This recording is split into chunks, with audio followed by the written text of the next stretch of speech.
Good morning class. Today we are reading chapter 3, Positive Health. Positive Health has been taken from the Complete Health Encyclopedia written by Subhra Dutt, a notable physician. Subra Dutt जो कि एक notable physician है, एक प्रसिद्ध doctor भी है, उनके द्वारा ये उनकी लिखी हुई कंप्लीट हेल्थ एनसाइक्लोपीडिया से लिया गया है. She argues that positive health is a matter of disciplined daily routine, including good eating habits and tension-free minds. उनका मानना है कि जो पॉजिटिव हेल्थ होती है वो हमें कैसे मिलती है, हमारा जो रूटीन है वो डिसिप्लिन होना चाहिए, ईटिंग गुड हैबिट को हमें उसमें इंक्लूड करना है और टेंशन फ्री माइंड होना चाहिए. People in developed countries have achieved better physical health but their mental health is poor. जो डेवलप्ड कंट्रीज है, विकसित देश है, उनकी फिजिकल हेल्थ अच्छी होती है लेकिन उनकी मेंटल हेल्थ खराब होती है. She believes that homemade remedies are very effective to treat many disease. उनका मानना है कि अगर हमें पॉजिटिव हेल्थ की आवश्यकता है तो जो होममेड रेमेडीज यानी जो घरेलू उपचार होते हैं, घर पे बने हुए जो भी दवाइयाँ होती है वो बीमारी में कारगर साबित हो सकती है. So too much dependence on doctors is undesirable. इसलिए डॉक्टर्स पे भी ज्यादा डिपेंड होना सही नहीं होता है. Positive health in children sometime depends on the attitude of their parents. और जो बच्चों में जो पॉजिटिव हेल्थ होती है वो उनके पेरेंट्स पे डिपेंड करती है कि पेरेंट्स बच्चों के साथ किस प्रकार उनका व्यवहार है. If the parents put too much pressure on their children to achieve instant success they become distressed and begin to take drugs. यदि माँ बाप बच्चों पे प्रेशर डालते हैं कि वो अच्छा काम करे, अच्छा अचीव करे, गुड मार्क्स करे, इंस्टेंट सक्सेस यानी उनको तुरंत प्रभाव से उनको सफलता मिले, तो बच्चे क्या होते हैं, डिस्ट्रेस हो जाते हैं, तनाव में आ जाते हैं और वो ड्रग्स लेना स्टार्ट कर देते हैं. तो इस चैप्टर में हम पढ़ेंगे कि पॉजिटिव हेल्थ क्या होती है और अपने देश में उसकी क्या स्थिति है, किस प्रकार हमारे देश में हम डिपेंड है होममेड रेमेडीज पे. हमारी मेंटल जो हेल्थ है वो अच्छी होती है क्योंकि हम परिवार में रहते हैं, फैमिली में रहते हैं, तो टुगेदरनेस के कारण हमारी जो मेंटल हेल्थ है वो अच्छी होती है. बाकी जो फिजिकल हेल्थ है वो पुअर इसलिए कि हम लोग थोड़े से अल्प विकसित या थोड़े कम विकसित देशों में आते हैं जिसमें हमारे यहाँ थोड़ा प्रगतिशील नहीं है, देश प्रोग्रेसिव नहीं है, तो हमें सारी सुख सुविधाएं नहीं मिल पाती है. पुअर देश, गरीबी ज्यादा, पुअर्टी ज्यादा है, इस वजह से हमारी फिजिकल हेल्थ पे बड़ा फर्क पड़ता है. तो इसके बताया गया इसके बारे में, साथ ही ये भी बताया गया है कि हमें कौन कौन से कारण है जिनको हम अवॉइड कर सकते हैं जिससे हमें पॉजिटिव हेल्थ हमें मिल सके. अब ग्लोसरी के जो वर्ड मीनिंग है वो है कंटेंट. Content means satisfied. फिर है हार्मोनियस, फ्रेंडली. हार्मोनियस का मतलब होता है तालमेल बिठाना, सामंजस्य बनाना. Nutritional status, the level of taking food necessary for health and growth. यानी वो स्तर जिसमें हम हमारे अच्छे स्वास्थ्य के लिए जो आवश्यक भोजन है वो हम ले, वो nutritious status. Interaction means communication with others. Interaction यानी एक दूसरे से बातचीत करना. फिर है एल्यूडिंग. एल्यूडिंग मतलब escaping, slipping away. Escaping, slipping away, किसी से दूर है ना, बच जाना. Close knit. Close knit means bound, woven together, यानी एक दूसरे के साथ मिलकर हम जो गुत्थी करते हैं, जो बातचीत होती है उसको कहा गया है क्लोज निट, एक दूसरे के नजदीक होना. Sophisticated, highly developed. Highly developed का मतलब जो लोग जैसे अमीर घर के लोग होते हैं, हर चीज का ध्यान रखते हैं, हाइजीन का, खाने पीने का, तो ऐसे परिवारों को सोफिस्टिकेटेड कहा जाता है. फिर है वैक्सीनेशन. वैक्सीनेशन का मतलब टीकाकरण. तो वैक्सीनेशन भी इसमें ये भी बताया जाएगा कि जो पॉजिटिव हेल्थ है उसके लिए हमें वैक्सीनेशन टाइम पे कराना होगा. तो vaccination means medical treatment by injecting a vaccine into the body to produce immunity against fatal disease. तो जो भी घातक बीमारियां होती है उनसे लड़ने के लिए जो टीकाकरण होता है इम्यूनिटी बढ़ाने के लिए, उसको वैक्सीनेशन कहा जाता है. फिर है इम्यूनाइजेशन. इम्यूनाइजेशन मतलब creating ability in human body through medication to resist a particular infection. इसका मतलब हुआ इम्यूनाइजेशन का मतलब कि creating ability in human body, मनुष्य के शरीर में जो उसकी रोग प्रतिरोधक क्षमता है उसको बढ़ाना। इंटरवेंशन मतलब इंटरफ्रेंस। इंटरफ्रेंस मीन्स बाधित करना, किसी चीज में दाखिला होना, किसी चीज से परेशान होना। Maternal having to do with a mother, तो मैटरनल का मतलब जो माँ का होता है, माँ से मिलता है वो मैटरनल होता है, और पिता से जो मिलता है वो पैटर्नल होता है। ठीक है। उसके बाद लिखा है डेक्लिन। डेक्लाइन का मतलब downfall, A gradual and continuous loss. Gradual and continuous का मतलब धीरे धीरे लगातार जो चीज मतलब धीरे धीरे लगातार जो जिस चीज में कमी आती है उसको कहा गया है डेक्लाइन, यानी गिराव, होल आउट मतलब किसी चीज में कमी आना। फिर है साइक्लो एनालिस्ट। तो साइक्लो एनालिस्ट कौन होता है? A person who treats mentally ill patients by making analysis of their past and present of life.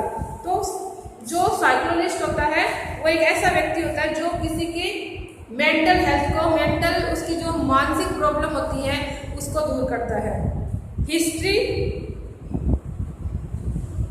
उसके बाद इसमें दिया गया है हिस्ट्री साइकेट्रिस्ट। जो साइक्लो एनालिस्ट है वो तो यहीं तक है। A person who treats mentally ill patient by making analysis of their past and present. तो साइकोलॉजिस्टिक हिस्ट्री ये इसी के अंदर ऐड हुआ है।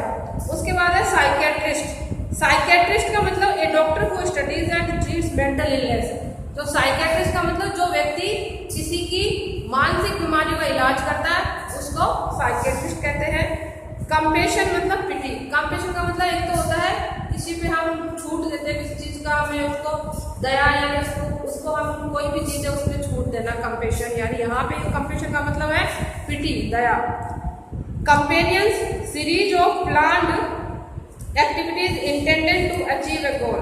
कंपेनियंस का मतलब वैसे तो अभियान होता है, और यहाँ पे कंपेनियंस का मतलब होता है कि किसी भी एक उद्देश्य को प्राप्त करने के लिए जो भी योजनाबद्ध तरीके से काम होता है उसको हम क्या कहते हैं?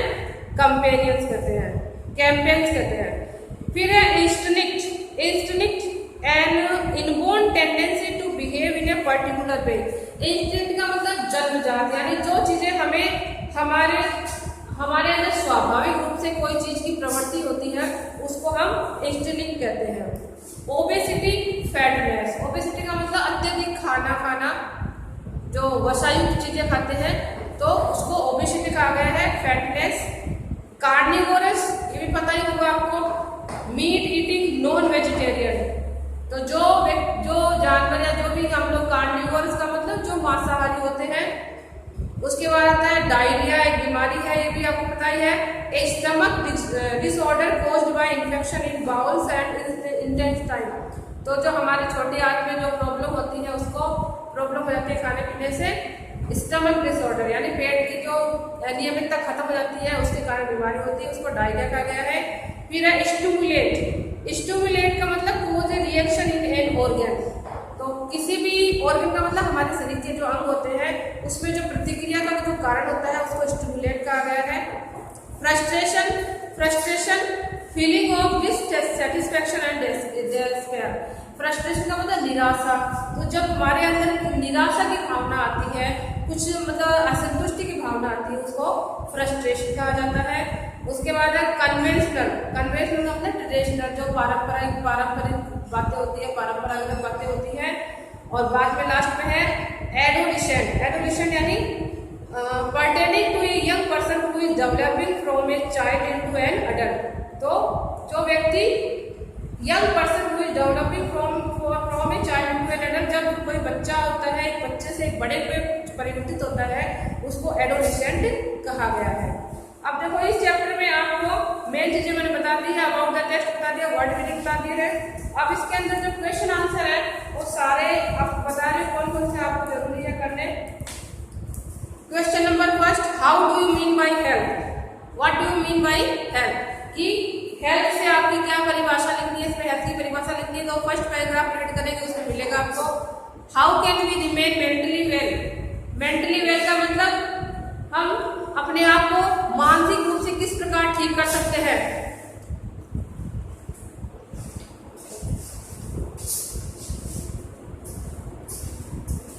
सुनाई दे रहा है क्या आप लोगों को? 10th class. हाँ, तो पूरा चैप्टर देखो आगे रिकॉर्डिंग भी हो रही है, एक तरफ आपकी क्लास भी चल रही है, दोनों काम एक साथ हो रहे हैं। तो इतनी देर में जितना काम होगा उस हिसाब से आपको बता रही हूँ, इतना आपको पढ़ना है और उतना आपको करना है नोटबुक में, ठीक है।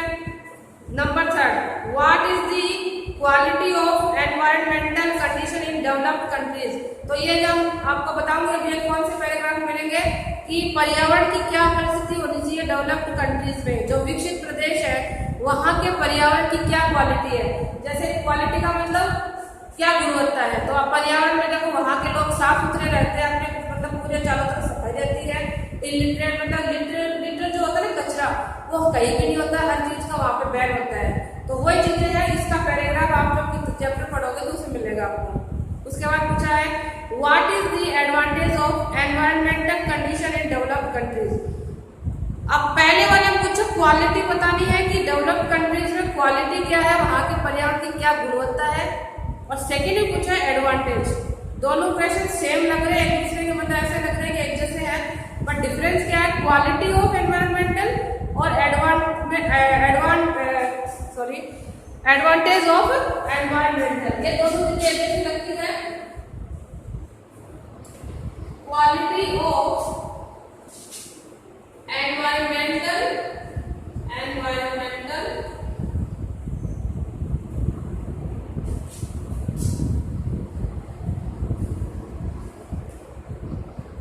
कंडीशन, ठीक है। और सेकंड में पूछा है एडवांटेज। क्या पूछा है? एडवांटेज। तो एडवांटेज का मतलब होता है इससे हमें क्या लाभ है, क्या फायदा है। क्वालिटी का मतलब गुणवत्ता, यानी वहां के पर्यावरण की क्या विशेषता है, किस प्रकार का पर्यावरण है। अब उनका पर्यावरण अच्छा है, बढ़िया है, इसलिए उनको क्या एडवांटेज होता है, उससे क्या उनको फायदा है, ये चीज बतानी है। तो अच्छा पर्यावरण होगा, साफ सुथरा माहौल होगा, तो हम बीमार नहीं होंगे, हम फिजिकली हेल्थी रहेंगे, ठीक है, कोई बीमारियां नहीं फैलेगी। समझ गए आप लोग। जैसे अभी हम कोरोना वायरस में हमको यही दिया जाता है, कह रहे हैं कि हाइजीनिक का हम सही रहे, ध्यान रखें, सावधानी रखें, हर चीज की साफ सफाई करें। तो वही चीज है कि एनवायरमेंट में अच्छी क्वालिटी का होगा तो हमें एडवांटेज क्या होगा कि हमारी हेल्थ पॉजिटिव होगी, हम मेंटली और फिजिकली स्ट्रांग होंगे, हमारी इम्यूनिटी अच्छी होगी, ठीक है। समझ में आ रहा है आपको 10th क्लास। नेक्स्ट क्वेश्चन आपको करना है how can the infectious disease bye treated properly. How can the infectious disease, infectious का मतलब जो संक्रमित बीमारियां होती है, जो एक दूसरे संक्रमण से फैलती है, उनको प्रॉपर्ली किस प्रकार हम ट्रीट कर सकते हैं, इलाज कर सकते हैं। तो ये बात मैंने अभी आपको समझाई थी। प्रॉपर्ली इन्फेक्शियस डिजीज को प्रॉपर्ली ट्रीट करने के लिए we have to care about our immunity and we have to care about our hygienic, हमें हाइजीनिकली अच्छा होना होगा, and we have to clean our environment, ठीक है। तो ये सब चीजें किसमें आएगी, इन्फेक्शियस डिजीज को ट्रीट करना। अब बाद में देखते हो कौन सा क्वेश्चन इंपॉर्टेंट है। आपको क्वेश्चन समझा दूंगी तो आप ना चैप्टर आप अपने आप रीडिंग लगाओगे तो सारे आपको समझ में आ जाएगी, क्योंकि अपने पास शॉर्ट टाइम है, उतने में अपने को कंप्लीट करना है। तो देखो next question is what is the attitude of doctors towards better health in developed countries. अब इसमें पूछा है कि जो डेवलप्ड कंट्रीज है, जो विकसित प्रदेश है, विकसित देश है या राष्ट्र है, उनमें डॉक्टर्स का क्या एटीट्यूड है, उनकी क्या किस प्रकार का व्यवहार है उनका। तो डेवलप्ड कंट्रीज में उनको सारी फैसिलिटी रहती है, हर तरह से उनको मतलब वो पढ़ा मतलब पुअर्टी नहीं होती है, एजुकेशन भी सही होती है, तो सबको हर चीज का नॉलेज होता है, तो उस हिसाब से उनका इलाज होता है और उनको इलाज करने में दिक्कत नहीं होती है। फिर उसके बाद पूछा है what is the disadvantage of decline of human values in developed nation. अब ये क्वेश्चन पहले वाला क्वेश्चन में पूछा था कि डेवलप्ड कंट्रीज में जो डॉक्टर्स मतलब किस प्रकार व्यवहार करते हैं बेटर हेल्थ के लिए, तो वो हर चीज समझाते हैं कि हमें वैक्सीनेशन करवाना चाहिए, हमें फैमिली वेलफेयर पे ध्यान देना चाहिए, परिवार कल्याण पे ध्यान देना चाहिए, सब चीजें वहाँ उनको सबको पता है। बट सेकंड में ये पूछा है 7th नंबर में कि डेक्लाइन ऑफ ह्यूमन वैल्यूज, यानी जो मनुष्य की जो नैतिक मूल्य है उनमें जो गिरावट आ रही है, तो इस वजह से इसके बारे में हम चैप्टर में ये पढ़ेंगे कि जो जैसे हमारा देश है भारत है, वो एक मतलब वसुधैव कुटुंबकम की तरह रहते हैं वो लोग, यानी भारत में सब लोग प्रेम मतलब सारी फैमिली एक साथ रहती है। बच्चों को स्टार्टिंग से उनको अफेक्शन के साथ रखा जाता है। और जो डेवलप्ड कंट्रीज है वहाँ पे बच्चे थोड़ा अपना काम करने लग जाएंगे, उनको थोड़ा सा केयर करेंगे, उसके बाद उनको उनके हिसाब से छोड़ देते हैं, वो अकेले रहते हैं, अपने आप को उसी हिसाब से डालते हैं। तो उनको परिवार के बारे में, फैमिली वेलफेयर के बारे में कुछ पता नहीं होता है कि परिवार में कैसे रहते हैं। तो इस वजह से वो लोग क्या करते हैं, आइसोलेशन में चले जाते हैं, उनके ऊपर प्रेशर ज़्यादा रहता है हर चीज़ का, और इस वजह से वहाँ पे जो ह्यूमन वैल्यूज है वो खत्म हो जाते हैं। तो ये चीज आप जब चैप्टर में एक पैराग्राफ में ये सारी बातें आएगी, उस हिसाब से आपको पता चलेगा। तो डिसएडवांटेज का मतलब नुकसान क्या है, तो नुकसान क्या है, बच्चे जो है अपने परिवार से दूर हो जाते हैं, फैमिली से अलग हो जाते हैं, और उनको वो बहुत सी बुरी आदतों में फंस जाते हैं, ड्रग्स लेने लगते हैं। तो ये सब डिसएडवांटेज वहाँ होते हैं। नेक्स्ट है, how do people in developing countries waste their limited resource. अब developing country is India, just like India का हम उदाहरण दे सकते हैं। अब इसे पूछा है कि लिमिटेड रिसोर्सेज का मतलब क्या होता है दिव्या? लिमिटेड रिसोर्सेज हम किसको कहेंगे?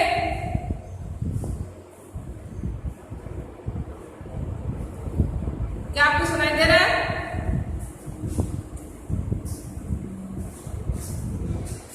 दिव्या आपको सुनाई दे रहा है क्या? Give me answer.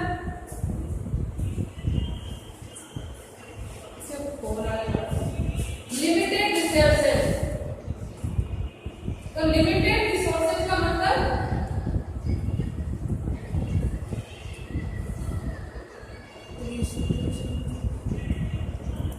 जो संसाधन लिमिट में होते हैं, जैसे कि पानी, हवा, जो भी चीजें पर्यावरण से, जो हमें प्रकृति से हमें जो चीजें मिलती हैं वो लिमिटेड रिसोर्सेज कहलाती है। तो डेवलपिंग कंट्रीज में जो किस प्रकार वो अपने रिसोर्स है, जो लिमिटेड रिसोर्स है, उनका किस प्रकार वेस्ट करते हैं। तो ये भी आपको पता ही है कि कहीं पे पानी की मात्रा ज्यादा है, हम लोग पानी यूज करते हैं, नल खुला छोड़ देते हैं, ठीक है, पानी हमने लगा दिया, बकेट नीचे लगा दी, पानी बह रहा है, अपने कपड़े धोने में लगे। तो इस प्रकार जो लिमिटेड रिसोर्सेज है वहाँ उनका दुरुपयोग बहुत ज्यादा होता है। फिर how can the body signals help in achieving good health. Body signals का मतलब होता है कि हमारे जो शरीर में जो भी संकेत होते हैं वो हमें गुड हेल्थ के लिए किस प्रकार सहायता कर सकते हैं। फिर what is the harmful effect on children when their parents put too much pressure on them. तो ये आप देखो, इस क्वेश्चन का आंसर लास्ट में दिया गया है कि बच्चों पे क्या इफेक्ट पड़ता है। तो if the parent put too much pressure on their children to achieve instant success, they become distressed and begin to take drugs. ये सब चीजें इसमें बताई गई है। तो इस प्रकार मैंने आपको क्वेश्चन समझा दिया है। अब क्वेश्चन के अकॉर्डिंग पूरा चैप्टर उस पर आधारित है, हर चीज उसमें आप रीड करेंगे तो आपको समझ में आ जाएगी। अब जो 60 वर्ड्स के क्वेश्चन है उसमें आपको बता देती हूँ।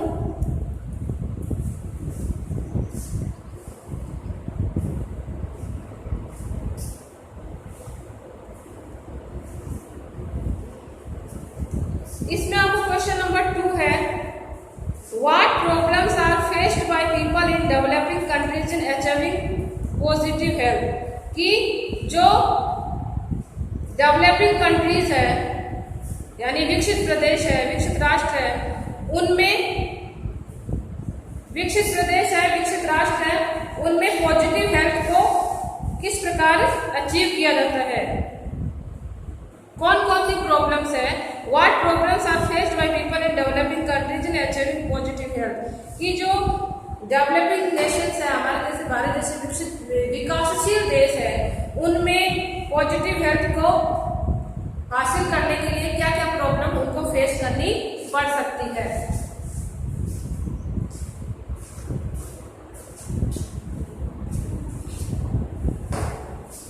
तो प्रॉब्लम्स, हर तरह की प्रॉब्लम्स वहां पे आती है, आपको पता ही है। सबसे बड़ी प्रॉब्लम्स है पुअर्टी, गरीबी, ठीक है। फिर उसके बाद देखो ये पॉइंट में दिए गए, चैप्टर में भी दिए गए हैं, यहाँ पे लिखा है अचीविंग पॉजिटिव हेल्थ। ये इसमें दिखाया गया है कि हम पॉजिटिव हेल्थ हमें किस प्रकार मिल सकती है। तो ये तो तरीके हैं कि ईटिंग बिहेवियर सही होना चाहिए खाने का, और उसके बाद रखा है एक्सपेक्टेशंस एंड रिस्पॉन्सिबिलिटीज। ये इसमें बताया गया है कि हमारे जो अपवाद और जिम्मेदारियां क्या क्या है पॉजिटिव हेल्थ के लिए। अब इसमें आपको पूछा है कि प्रॉब्लम मतलब कौन कौन सी प्रॉब्लम का सामना करना पड़ सकता है उनको। तो वो मैंने आपको बताया कि एक तो उनकी पुअर्टी की प्रॉब्लम है, गरीबी है, दूसरी अशिक्षा है, उनके अंदर एजुकेशन का अभाव है। तो इसी वजह से उनको बहुत सारी ऐसी प्रॉब्लम का सामना करना पड़ सकता है। अब एक क्वेश्चन नंबर 3 है, how do the animals keep themselves fit. जानवर अपने आप को कैसे फिट रख सकते हैं। तो जानवर देखो, आप देखते हो जानवरों के लिए तो कुछ भी नहीं है, ना कोई डॉक्टर है ना कुछ है, फिर भी वो रहते हैं, फिर भी वो मतलब हर चीज मतलब स्वस्थ रहते हैं। तो उन्होंने अपना एक नेचुरल तरीका बना रखा है। जैसे वो कैल्शियम की जो मात्रा होती है उनको कैसे मिल जाती है, वो दीवारों में या चूना में जो उनको वो लीक करते रहते हैं, चाटते रहते हैं। तो इस वजह से उनको उनकी कमी दूर हो जाती है। तो जो जानवर होते हैं, एनिमल्स होते हैं, वो प्राकृतिक रीजन्स जो नेचुरल रीजन्स होते हैं उन्हीं के द्वारा वो अपनी जो अपनी हेल्थ है उसको फिट रखते हैं अपने आप को। ठीक है। अब लास्ट का क्वेश्चन है, how can the world environment be kept in balance. ये लास्ट में आप रीड करेंगे तो उसमें आप रीड करेंगे लास्ट का पैराग्राफ कि जो विश्व जो पर्यावरण है उसको कैसे संतुलित किया जा सकता है, उसको संतुलित कैसे रख सकते हैं। तो इसका रीजन लास्ट में दिया गया है कि हमें ये सब चीजें लास्ट का पैराग्राफ आपको रीड करना है, उसी में उसका आंसर आपको मिल जाएगा। ठीक है। तो इतना चैप्टर मैंने आपको समझा दिया है। अब आपका काम है पहले चैप्टर को रीड करना है, समझना है, वर्ड मीनिंग पे ध्यान देना है, फिर ये क्वेश्चन आंसर आपको करने हैं। और कोई प्रॉब्लम हो तो आप मुझे, मैं कल आपसे पूछूंगी, उस हिसाब से आप मुझे बता दीजिएगा। ठीक है।